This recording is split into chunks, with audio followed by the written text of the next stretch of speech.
família na ausência na semana passada. Alguns já sabem que nós, na volta, perdemos o caminho, né? A gente, na verdade, a gente tinha um carro alugado, que alugaram para a gente. A gente saiu de Macaé e ia, obviamente, para o Rio de Janeiro pegar o avião no aeroporto do Galeão. E o Rio de Janeiro é muito confuso.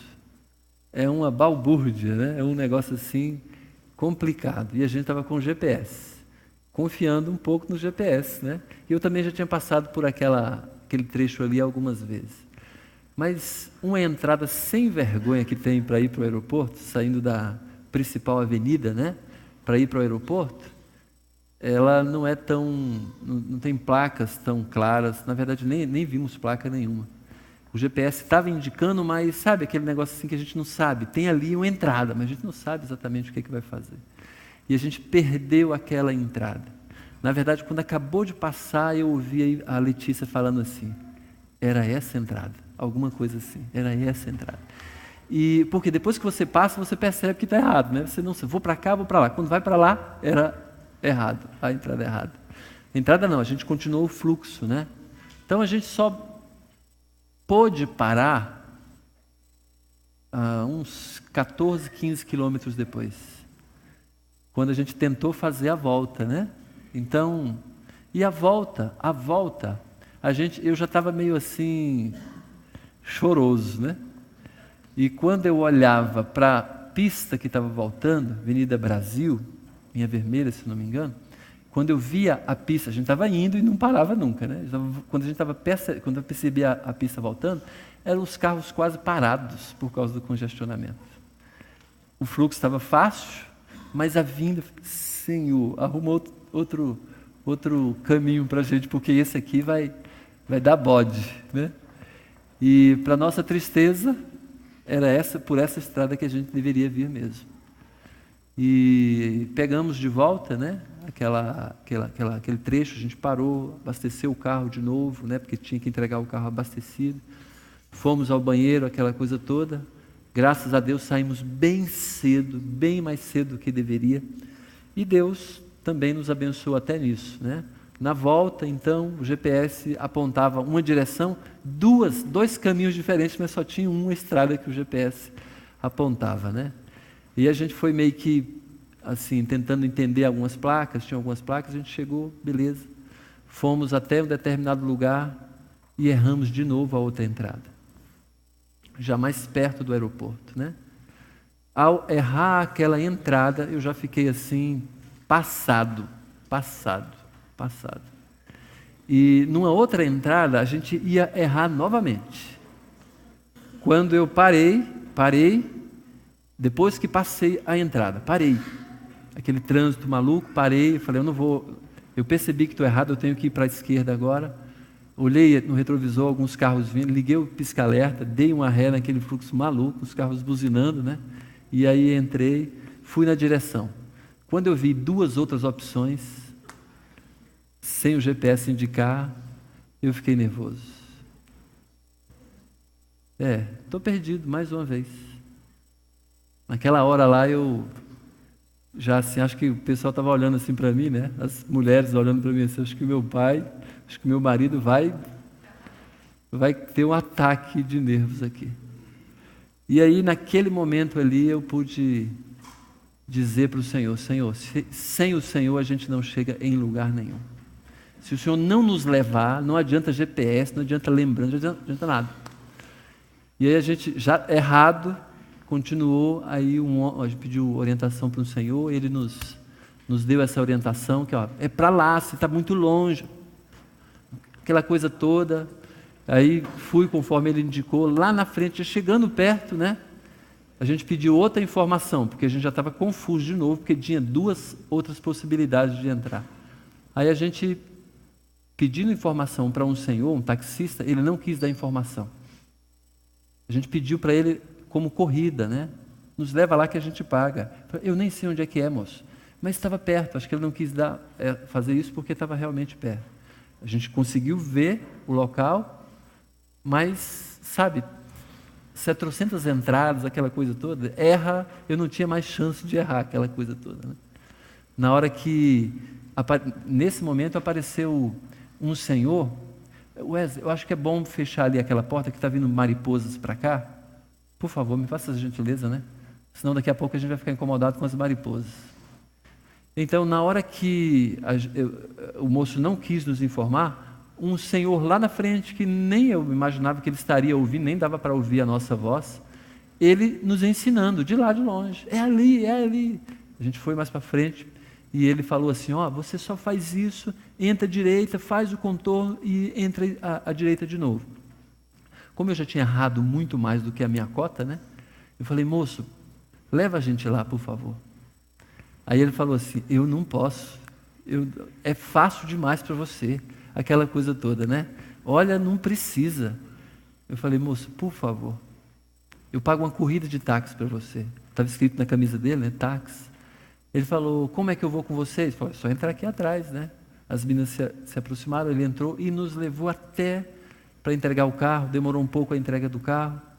Ele ficou conosco até a chegada no aeroporto. Ele pegou essa carona até o aeroporto. Dei um trocado para ele ali, um dinheiro, né? E ele falou, não quero receber. Eu falei, questão de honra, né?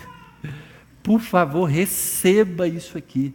Porque eu já estava pensando assim, vou perder o avião, a gente vai perder o avião. Se eu erro aqui mais uma vez, a gente vai perder o avião. E perder o avião, para voltar de avião, era mais uns R$3.000 naquele horário, aquela coisa toda, com a família toda. Já estava imaginando voltando de ônibus. A noite inteira, porque o ônibus geralmente é à noite, aquele negócio a noite inteira, né?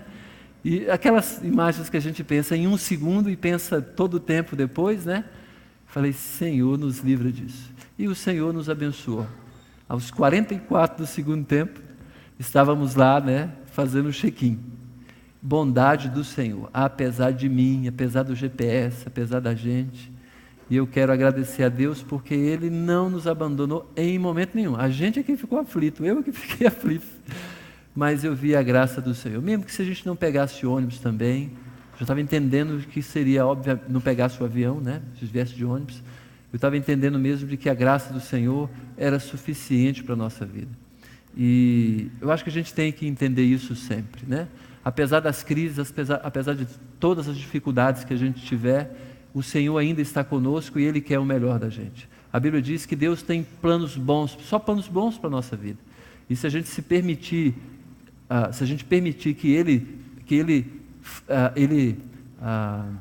execute esses planos dele, certamente as coisas serão muito melhores para cada um de nós. Nós vamos começar uma nova série de sermões e ela está relacionada ao Natal. O Natal de Jesus Cristo. Natal significa nascimento. E a partir de agora a gente vai trabalhar essa temática, né?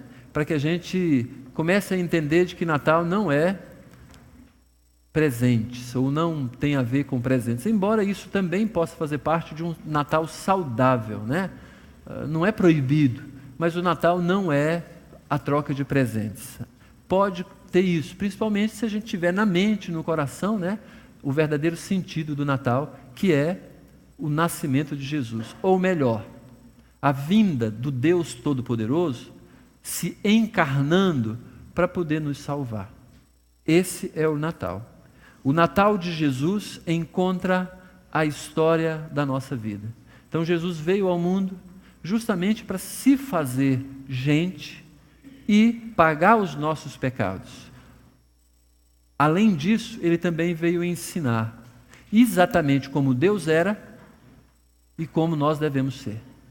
E a gente tem que focar a nossa atenção nesses dias, até culminar no nosso, inclusive, programa de Natal, e isso, obviamente, culminar e não quer dizer esquecer, mas levar para a nossa vida, né, essa ideia, essa verdade de que a pessoa de Jesus Cristo, o Jesus histórico, é o fato mais importante na história da humanidade. E vamos centrar nisso. Nós vamos orar agora, levando em conta essas coisas, tá bem? Levando em conta exatamente o que o Senhor Jesus Cristo tem para nos informar, nos apresentar com o que nós vamos ver nessas próximas semanas. Então, curva a sua cabeça agora, feche os seus olhos e faça aquela oração. Senhor, o Senhor tem uma notícia para me dar hoje e eu quero recebê-la. O Senhor tem uma mensagem para me dar e eu quero receber. Nesses poucos minutos que nós teremos aqui, que o Senhor me abençoe. Venha sobre mim e fale ao meu coração. Diga isso para Deus e diga isso com sinceridade. Pai, eu quero agradecer ao Senhor por esses irmãos que estão aqui esta noite, pela coragem, pela determinação, embora tendo tantas outras coisas para fazer, o Senhor nos trouxe aqui para nos dar uma bênção especial, bênção que não receberíamos em outro lugar. Eu quero te pedir que o Senhor esteja derramando as tuas bênçãos sobre nós mesmos, tenha liberdade de o Senhor falar conosco, para que a gente viva conforme o interesse do Senhor e certamente teremos uma vida muito melhor, uma vida mais satisfatória, uma vida de realização, uma vida que o Senhor mesmo vai ser revelado através da gente. Por favor, Pai, nos abençoe esta noite. Precisamos do Senhor, sem o Senhor nada podemos fazer, sem o Senhor não entendemos nada, sem o Senhor temos confusão mental, sem o Senhor nós vamos viver a nossa própria vida do nosso próprio jeito. Mas, Senhor, revela a Tua vontade a nós nessa noite, com a história de Jesus Cristo. Pedimos que o Senhor nos abençoe e nos dê mais do Senhor esta noite, para a glória do Teu nome, e no nome de Jesus oramos. Amém. Ok, conforme já apresentei, a nossa temática desses dias, a Bíblia nos encoraja de que nós devemos pensar nas coisas que são do alto, não nas coisas que são aqui da terra. Paulo fala isso em Colossenses capítulo 3, e ele fala basicamente de que nós devemos fixar a nossa mente nas coisas do alto, naquilo que não é terreno, porque a nossa tendência é fixar nas coisas terrenas. É você pensar nos seus problemas, é você pensar nos seus prazeres, é você pensar em você quase que 100% do teu tempo. É natural isso, é normal, mas não é o ideal. O ideal é a gente fixar a nossa mente no Rei Jesus Cristo. É fixar a nossa mente no propósito que esse Rei tem para a nossa vida, porque senão a gente vai ser uma pessoa sem satisfação. E aí depois vai ficar se perguntando, por que eu não sou uma pessoa realizada? Por que eu não sou uma pessoa tão feliz? Por que isso? Por que aquilo outro? Simples e unicamente porque talvez a nossa vida seja nesse âmbito terreno e ponto final. O que Deus quer que a gente considere é que a gente pense, reflita, fixe a nossa mente naquilo que é de fato melhor. E a Bíblia fala que esse melhor são as coisas espirituais. E o que é espiritual, a Bíblia nos ensina e nos ajuda a fixar a nossa atenção. Quando então vamos trabalhar nessa questão de que o Natal de Jesus, ele encontra a história da nossa vida, já obviamente nos apresenta algumas coisas relacionadas à entrada de Jesus aqui no planeta Terra. Nós vamos abrir a nossa Bíblia, você já pode abrir se quiser, em Isaías, no capítulo 9, onde tem uma profecia, tem uma referência da pessoa de Jesus, falando, veja só, Isaías, o profeta Isaías, falando a respeito da vinda de alguém muito especial no planeta Terra. E eu queria que você considerasse isso o mais rápido possível, porque em Isaías, pense comigo, Isaías viveu num período 700 anos antes de Jesus Cristo.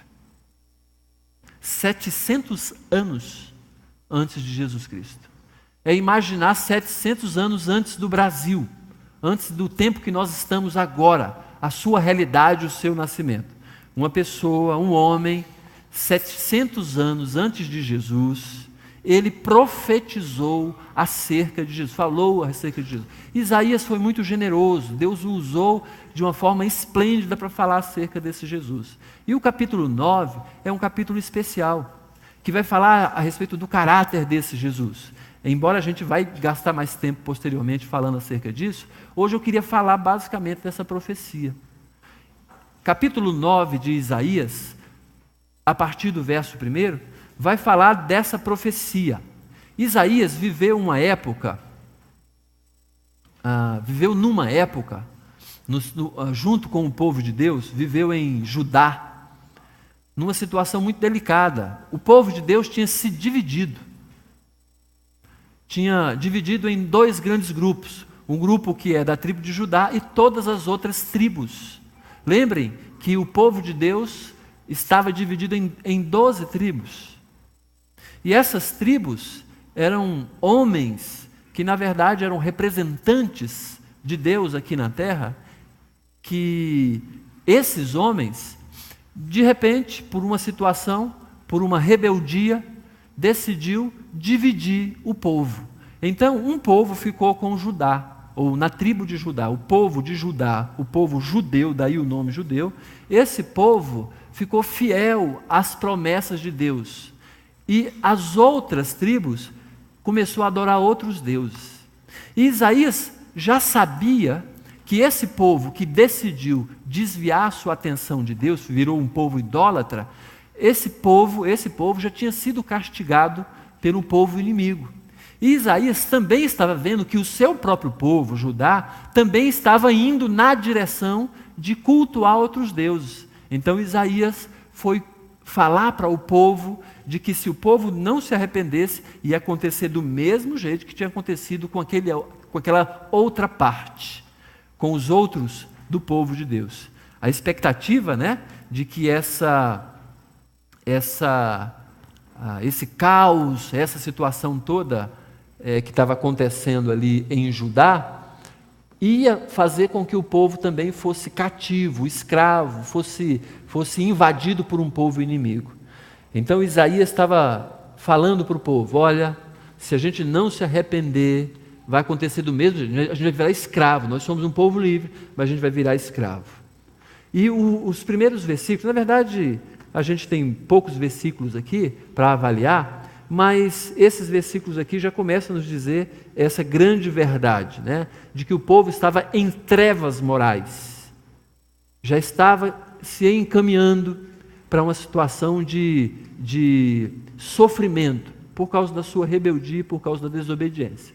Então Isaías, no capítulo 9, a partir do verso 1, começa assim, diz assim: mas para a terra que estava aflita, não continuará a obscuridade. Deus, nos primeiros tempos, tornou desprezível a terra de Zebulon e a terra de Naftali, mas nos últimos tornará glorioso o caminho do mar, além do Jordão, Galiléia dos gentios. Parece um texto confuso, mas na verdade, Isaías, ele já estava começando a falar a respeito de algumas coisas que são extremamente importantes para a nossa vida espiritual. Ele começa dizendo aqui de que a terra que estava aflita não continuará a permanecer, ou não continuará com os olhos fechados, não continuará na obscuridade. Na verdade, quando ele menciona a respeito da terra de Zebulon, da terra de Naftali, ele está falando daquele povo que foi, de alguma maneira, rebelde, desviou-se de Deus, formou um outro grupo, foi cultuar outros deuses. E está falando a respeito de que essa terra, de fato, vivia aflita, porque vivia na escuridão. E todos nós sabemos que essa questão de viver na escuridão não é nada fácil para ninguém. Aí ele está falando, não vai continuar. Então, presta atenção. Isaías já está recebendo de Deus a mensagem que deveria fazer uma promessa para o povo dele. O povo judeu que estava dividido, um dia ia acabar com essa divisão. Mas era importante que todo mundo percebesse que essa situação, veja só, o povo judeu não ia sair da sua própria situação por si só. Aí, daí a pouco, ele diz assim, que nos últimos dias isso vai ser glorioso. Essa terra que está em obscuridade, ela vai ser transformada em alguma coisa muito bonita, muito privilegiada. Ele já começa a mostrar para a gente a respeito dessa situação de que o que foi avacalhado, o que foi quebrado pelo próprio homem, Deus ia restaurar. Na verdade, Deus, através de Isaías, está falando a respeito da reforma necessária. E a reforma muitas vezes precisa de algumas paredes quebradas, de algumas coisas que nós muitas vezes não gostamos que aconteça, porque vai trazer algum problema. E aqui, na verdade, está falando de que essa obscuridade, essa divisão, tudo isso que aconteceu lá atrás, deveria servir, obviamente, para o crescimento de todo mundo. Isaías está falando aqui de que sem crescimento, sem crise não existe crescimento. houve essa crise justamente para que Deus se manifestasse. E, na verdade, Deus permitiu que aquele povo fosse cativo de outros povos, aquele povo que foi rebelde, mas com o objetivo ainda daquele povo que foi rebelde ser trazido de volta para o Senhor. Aí o versículo 2 aqui começa a falar a respeito de outra coisa. O povo que andava em trevas viu grande luz, e aos que viviam na região da sombra da morte, resplandeceu-lhes a luz. Olha só, Isaías estava vivendo uma situação de trevas espirituais. Ele olha lá para frente, já lembrando assim, o povo que andava em trevas viu grande luz. Então ele olha, ele se coloca lá na frente, como se estivesse olhando para trás, dizendo assim: olha, vocês que estão em trevas, vocês poderão ver luz. Só que ele já via luz, o que o povo não via ainda, né? E aqui a gente percebe que Isaías, ele tenta renovar a esperança do povo. Tenta renovar ou dar esperança para o povo. Esses dias agora, a gente viu, pelo menos eu vi, de uma criança, duas crianças lá num dos rios poluídos de Recife, né? Catando latinhas. Ele nadava naquela situação de rio poluído, entre lixo mesmo, para poder catar as latinhas de alumínio, para poder fazer algum dinheiro. Obviamente, catar latinhas e no final do dia ganhar uns 3, 4 reais. Ou alguma coisa mais, uns 5 reais. Uma situação degradante, situação que você pensa assim, isso é humilhante demais. E de fato, né, é uma situação que a gente vive no Brasil e isso foi tão claro para a sociedade. Agora, apareceram depois algumas pessoas para ajudar aquelas duas crianças. Se eu não me engano, eram irmãos até. Aqui não é muito diferente. O sofrimento nosso, muitas vezes, é permitido pelo Senhor justamente para que se renove em nós a visão de Deus. Porque se você é uma pessoa normal, você deve saber que quando as coisas estão muito boas, a nossa tendência é esquecer de Deus. A nossa tendência, graças ao bom Deus, algumas pessoas não esquecem de Deus, conseguem permanecer lembrando de Deus, conseguem fixar a mente em Deus, conseguem fixar a mente nas coisas do alto, mesmo acontecendo coisas tão boas. Mas a nossa tendência é de lembrar de Deus só quando as coisas estão ruins. Lembrar de Deus só quando as coisas estão arrochando a nossa vida. Aí a gente ora mais, aí a gente é mais piedoso, porque quando a gente percebe a nossa fragilidade, a gente corre mais para perto de Deus. Então, a gente precisa entender de que a dificuldade que nós passamos muitas vezes, ela serve de disciplina para a gente. Serve para que a gente, de alguma maneira... Quem aqui não foi abalado e depois percebeu desse abalo que Deus queria mais de você? E você, poxa vida, eu não percebia que ter uma vida com Deus era tão boa, mas eu precisei apanhar primeiro. Eu precisei levar um bufete, precisei ser chacoalhado. E por aí vai. É certo que você já passou ou está passando por alguma crise, seja de enfermidade, seja crise financeira, mas a gente tem que perceber da maneira que Deus está falando para o seu povo. Falou naquela época e também fala para a gente. Mas embora Isaías está falando a respeito da pessoa de Jesus lá na frente, também está falando para a gente aqui. Porque Jesus, ele viveu há 2000 anos atrás. Jesus viveu aqui na terra. Ele está falando de uma coisa 700 anos antes desse Jesus e a gente vive 2000 anos depois desse fato ter acontecido. Então, olhando para essa perspectiva também, vale a pena a gente entender o restante dessa passagem. Olha só, Isaías ainda falando: tens multiplicado este povo, a alegria lhe aumentaste. Alegraram-se eles diante de ti, como se alegraram na ceifa e como exultam quando repartem os despojos. Isaías está falando da bênção do futuro. Essa bênção do futuro está relacionada com alegria. É engraçado que ele fala de bênção, de alegria, porque a gente nem sempre a bênção que nós recebemos, ela está relacionada com um sorriso no nosso rosto. Nem sempre. Às vezes tem determinadas coisas que são para nosso choro mesmo. E aí a gente não percebe aquilo como uma bênção de alegria, e nem é mesmo, mas é uma bênção, uma tristeza que Deus promove para nosso próprio crescimento. Mas Isaías está falando, olha, que ele fala dessa bênção futura relacionada à alegria, e até diz, ele relaciona com duas coisas aqui. Olha, como se alegram na ceifa. Imagina você passar um tempo muito grande e você vive do campo. Imagina que você plantou, cuidou, regou, cuidou, limpou, regou, e na época da ceifa realmente vem, da colheita realmente vem muita colheita. É claro que você ficaria muito alegre. Você olha para frente e fala, puxa vida, eu tenho mantimento aqui para o resto do meu ano. Eu tenho suficiente, inclusive, para viver, para vender e ter muito mais coisas. É como se você tivesse um emprego, e esse emprego, você tivesse a possibilidade de fazer um contrato para frente, que você vai ficar muito bem. É isso que ele está falando. Embora essa questão de colheita, ou ceifa, não é da nossa realidade, mas a gente relaciona isso como salário. Ok? Finalmente passei naquele concurso que eu tanto almejava. Ok? E por aí vai. E aí você percebe que para frente o negócio vai ficar melhor, pelo menos financeiramente. E aí ele leva outra figura aqui em consideração, a vitória na guerra. Imagina, a gente não consegue entender isso porque nós não vivemos em guerra.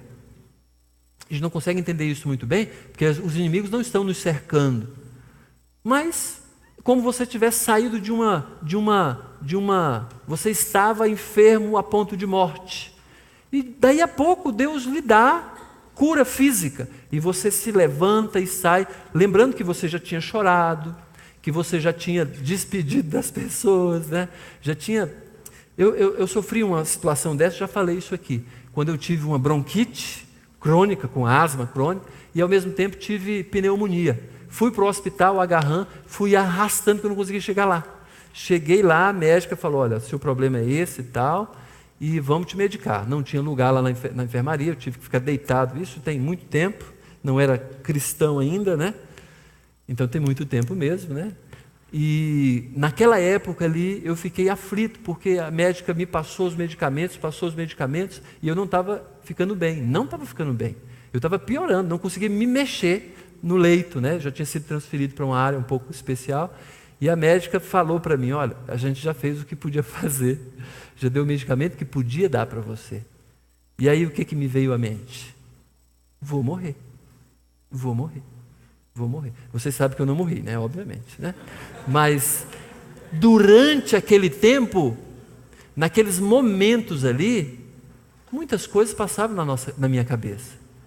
Não vou ver mais fulano, meus amigos, meus conhecidos. Olha, muitas amizades, não sei se valeram a pena todas aquelas amizades. Não sei para onde vai, Olha, foi uma aflição. Meu coração ficou em frangalhos naquele momento, de pensar na morte, na expectativa da morte.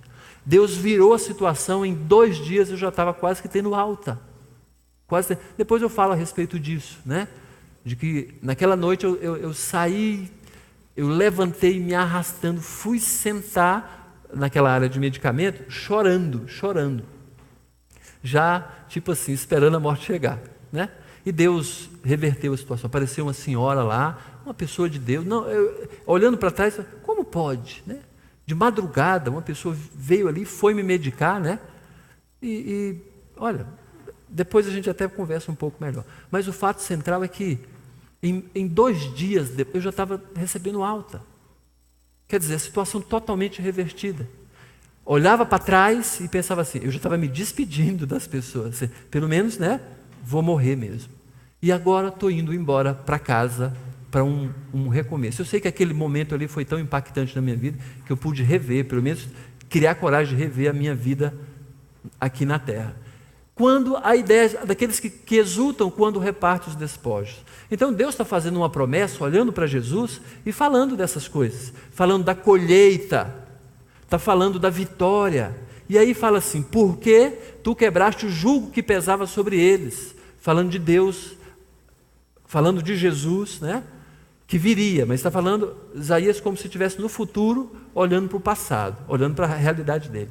A vara que lhes feriu os ombros, e o cetro do seu opressor, como nos dias dos midianitas. Ele está falando aqui a respeito já, né, de que esse Deus Todo-Poderoso ia resolver o problema do seu povo. E até fala aqui, como nos dias dos midianitas.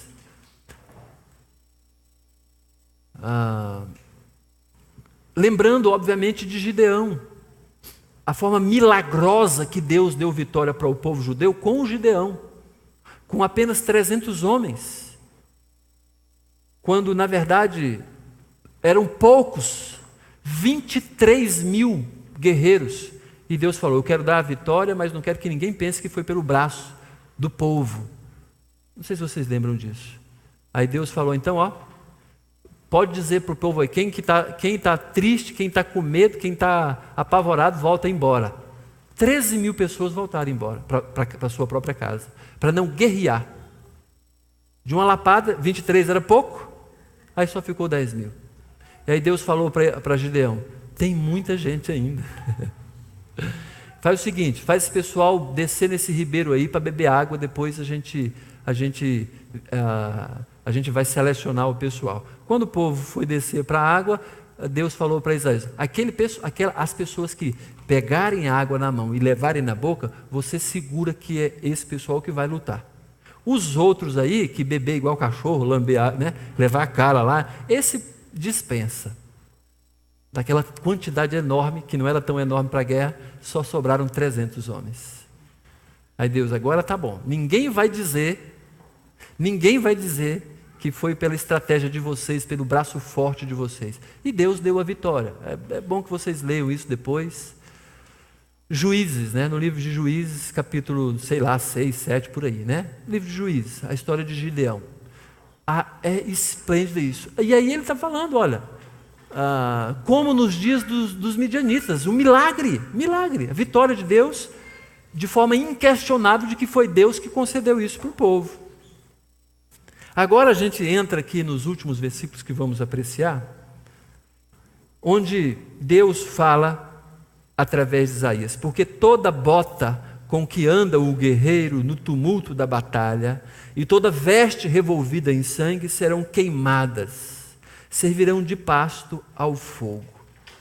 Deus vai mudar o modo de viver e de ganhar. As pessoas achavam que as vitórias vinham pelas guerras, e vinha pelas guerras mesmo. Mas olha o que Isaías fala aqui.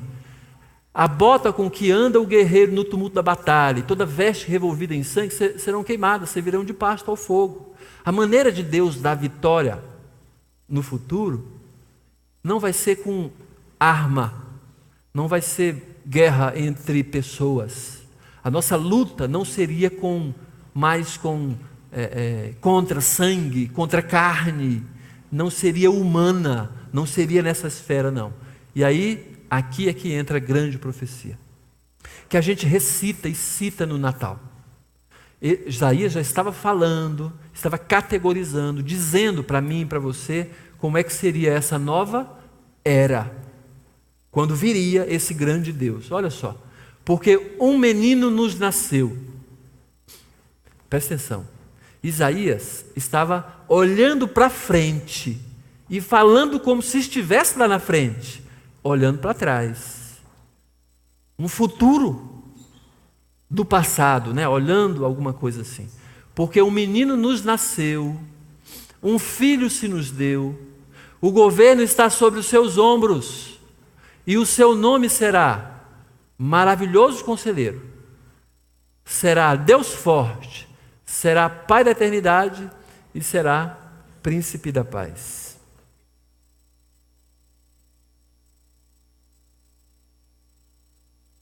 É incrível isso que Isaías está escrevendo, porque depois que ele escreveu, ele deve ter pensado assim, olha, o que eu escrevi? O que eu escrevi? Como que ele vai dizer que, olha só, um menino nos nasceu, um filho se nos deu, nos foi dado. O governo está sobre os seus ombros, sobre o menino, e o seu nome será Maravilhoso Conselheiro. Será Deus Forte, Pai da Eternidade e Príncipe da Paz. Como que uma pessoa, presta atenção, em sã consciência, se não tivesse sendo dirigido, orientado pelo Espírito Santo, escreveria um negócio desse tamanho. Um Deus, presta atenção, que iria nascer. Não é fácil de entender isso, gente. Mas aqui está a revelação. Por isso que a Bíblia é maravilhosa. Porque ela vai revelar exatamente até aqueles paradoxos que para o profeta existia. Um homem, Deus. Ou um homem com atributos divinos, um dia chegará. Nós já sabemos quem é esse. Mas Isaías, ele está escrevendo 700 anos antes de Jesus Cristo. Seria muito mais fácil a gente escrever isso agora. Talvez ele não escreveria com tanta perfeição, com tanta qualidade, mas a gente falaria desse conteúdo. Nós falamos isso. Jesus Cristo é 100% homem e 100% Deus.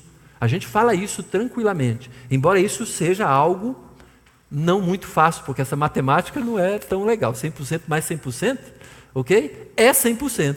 Isso não é tão fácil, né? Mas é a verdade. Jesus Cristo foi totalmente homem.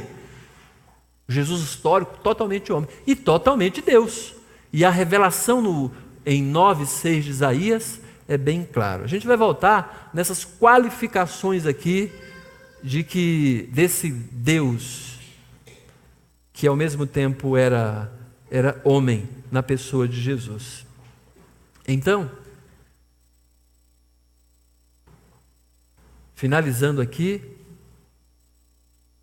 os versículos, que até o versículo 9, diz assim: para que se aumente o seu governo e venha a paz sem fim sobre o trono de Davi e sobre o seu reino, para o estabelecer e o firmar mediante o juízo e a justiça, desde agora e para sempre.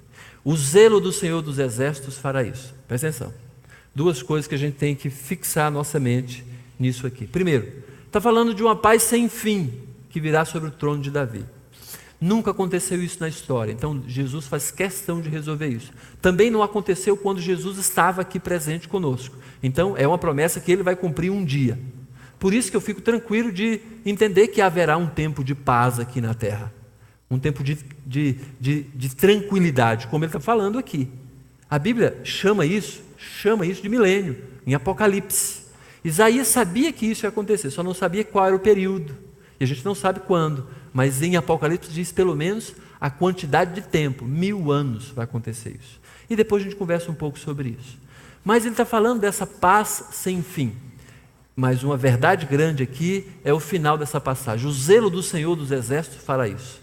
Então Deus colocou o seu nome na jogada. Deus diz assim: eu dou a minha palavra que isso vai cumprir. E a gente já sabe que parte disso já se cumpriu com a vinda de Jesus, ok? Beleza. Olhando basicamente para isso, eu queria que a gente entendesse o resumo dessa passagem, ou pelo menos a direção dessa passagem, da seguinte maneira. Havia uma crise que Isaías queria demonstrar para o povo algumas verdades. Mas a grande verdade é que Isaías estava apontando para uma pessoa que nasceria lá na frente como solução para as crises. E eu entendo que com Jesus as crises servem para crescimento e não para queda. As suas crises, as minhas crises, que Deus permitiu, que Deus permite, desde já você tem que entender que Deus espera que você cresça com isso. Deus tem a expectativa de que você cresça e não que você caia. Você fica triste quando está passando dificuldades? É natural que você fique triste mesmo. Mas não é para você ficar quedado, caído. Eu mesmo que provoquei esse problema na minha vida. Do mesmo jeito. Deus, então, quer que você se levante. O fato é que, primeiro, quando Deus, Ele mesmo, nos humilha, Ele demonstra que essas crises são para a glória dEle, são para o seu bem. Olha só. mesmo Deus nos dando uma surra, mesmo eu sendo culpado do problema que eu estou vivendo, mesmo Deus me chamando e falando, você vai ser envergonhado agora, mesmo assim é para o nosso crescimento. Porque Deus não nos disciplina para a gente ficar para trás. A expectativa de Deus, permitindo que você passe dificuldades, ainda é de crescimento. Então, quando Isaías estava olhando para o povo que foi levado cativo, foi levado como escravo para outra nação, povo de Deus, Deus causando ou permitindo essa situação, mesmo assim a gente tem que entender que a jogada maior é que Jesus está na nossa vida. E a palavra basicamente é uma palavra de consolo. Mesmo Deus nos humilhando, a ideia clara é de que Jesus está conosco. Se Jesus está conosco, as crises vão servir e devem servir para crescimento e não para crise, não para queda. Segundo lugar, as crises elas vão servir para crescimento. Se Jesus estiver conosco, até mesmo quando as nossas próprias forças fracassam. É natural que a gente busque a solução para os nossos problemas. E Deus quer isso também. Mas a gente tem que saber onde buscar. A razão básica da gente estar aqui hoje é de que a gente precisa entender que nós vamos fracassar. Uma hora a casa vai cair. Sabe quando de alguma maneira você percebe que eu não tenho forças mais, Senhor?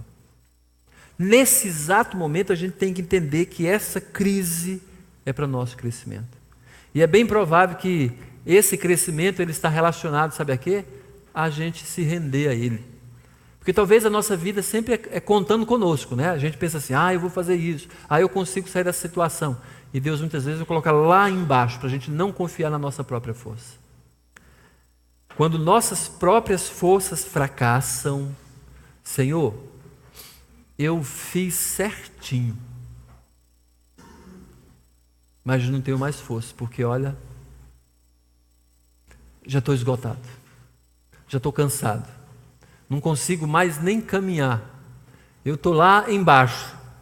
Mesmo quando as nossas forças fracassam, lembra, a expectativa de Deus é que você cresça, é de que a sua crise gere em você crescimento, gere em nós. Aí você pode falar assim agora, pastor, eu estou sem crise, eu estou numa boa, excelente, muito bom. Mas não pense diferente, você vai passar por uma crise. Vai passar por crise de enfermidade, certamente, não necessariamente financeira, mas vai passar por crise de relacionamento. Aquelas crises que fazem da gente muito menores, que faz com que a gente fique querendo que Jesus volte logo, ou que a gente vá logo encontrar com Ele. Por fim, com Jesus nas crises, ou com Jesus as crises servem para crescimento e não para queda, até mesmo quando não há nenhuma esperança. Olha, eu estou falando de falta de esperança, estou falando de falta de força, estou falando de humilhação. Quando não há mais esperança. Quando não existe mais esperança, é quando Deus quer que a gente recorra a Ele. Pronto. Chega aquele momento que a gente fala assim, e você já deve ter falado isso, não acredito que essa situação vai mudar. Não acredito que o meu filho vai recuperar. Não acredito que o meu pai vai ter uma mudança de vida. Eu não acredito que o meu marido, que a minha esposa mude. Está tão difícil. Eu não acredito que... Não tenho esperança de que eu vá sair dessa situação de saúde, de falta de saúde. Eu não acredito que as pessoas vão me entender. Isso, obviamente, deve fazer com que a gente se renda por completo ao Senhor. Deus quer isso. Deus quer que a gente se renda. A entrada de Jesus Cristo na terra foi para isso. Para renovar as nossas esperanças, para renovar as nossas forças e para nos tirar da humilhação. Jesus veio ao mundo para nos dar resgate das coisas que nos humilham, que nos tiram as forças e que nos tiram as esperanças. Sabe por que nós estamos aqui hoje? Porque Jesus nos resgatou. Sabe por que eu creio, obviamente, em transformação de vidas? Porque Jesus transforma. Porque a palavra de Deus é encarnada na pessoa de Jesus e interiorizada no nosso coração quando lemos a Bíblia, estudamos a palavra, transforma vidas. Então vamos crer a partir disso. Jesus Cristo resolve todos os nossos problemas.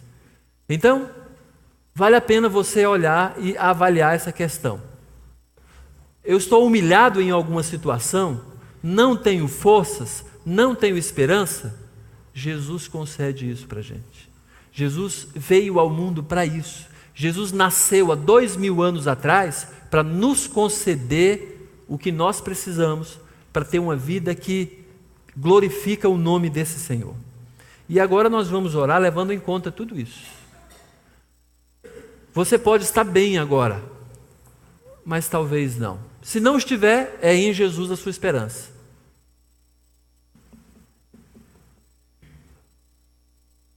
E se estiver, quando passar por dificuldade, Jesus é a sua esperança. Vamos orar?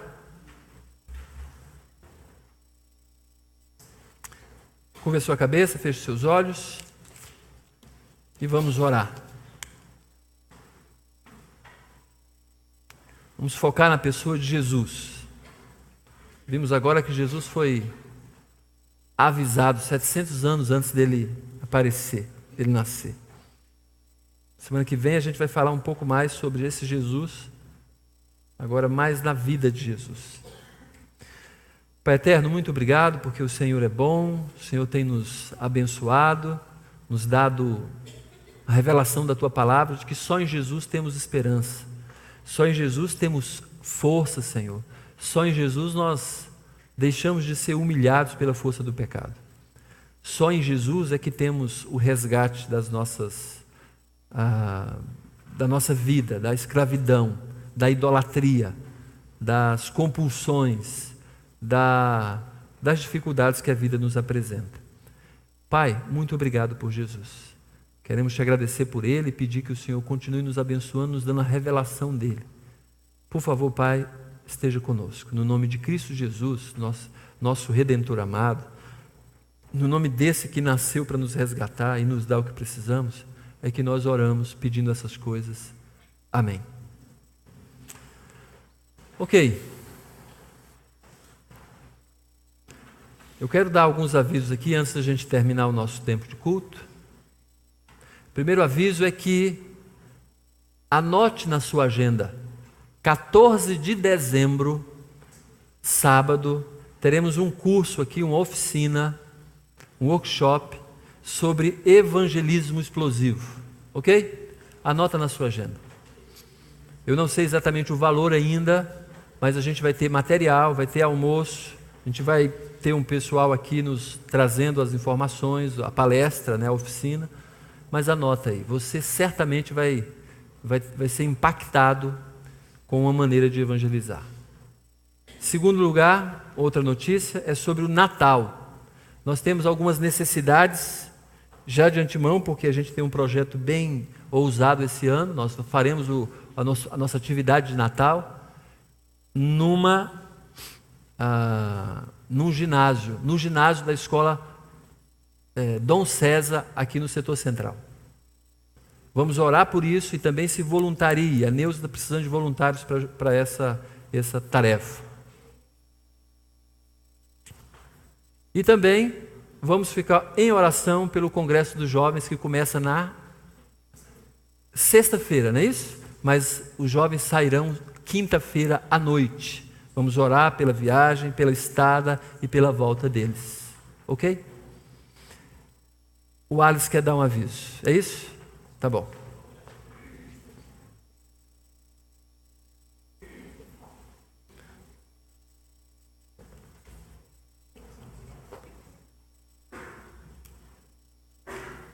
Nenhum.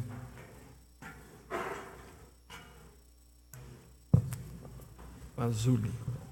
Boa noite, igreja. Minha voz fica até bonitinha com esse microfone. Só a voz. Bom, eu quero ratificar aqui o que o Bis acabou de dizer a respeito do Congresso. Cri. É o seguinte, o ônibus ele vai sair lá do Cerejão, em Taguatinga.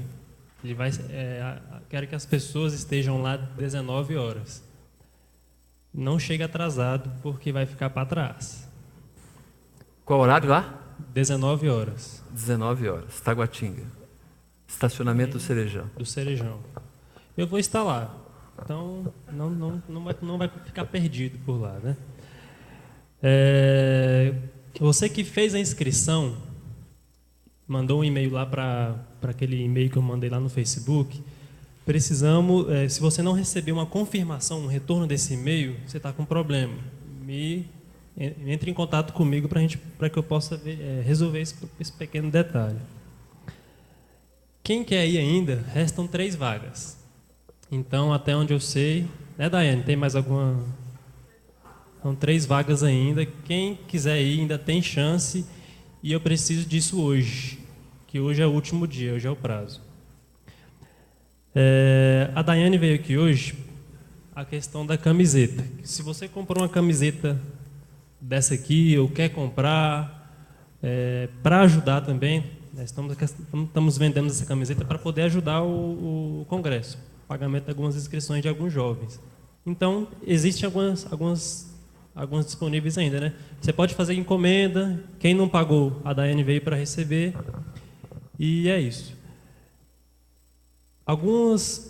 Eu gostaria de pedir em específico oração pelos jovens aqui da igreja que vão a esse congresso. Eu vou citar os nomes aqui.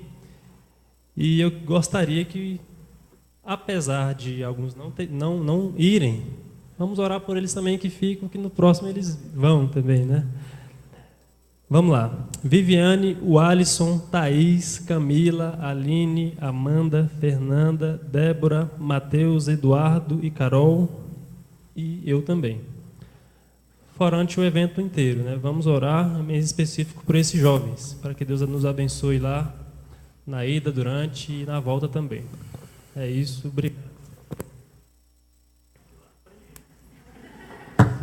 Vamos ficar em pé?